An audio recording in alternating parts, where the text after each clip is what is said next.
Magandang hapon po. Ito po ang resulta ng Lotto Draw ng 2 p.m. Lunes, December 11, 2023. Sa 2D Lotto, 18, 3, in exact order.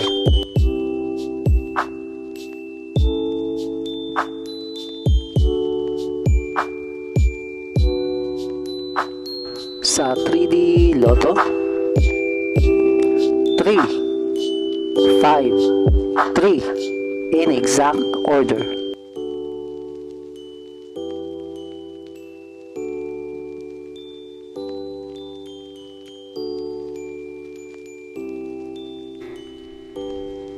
Ito po ang mga paalala sa mga Lotto winners at paraan kung paano makuha ang napanalunan. Ito po ang mga paalala sa mga Lotto winners at paraan kung paano makuha ang napanalunan.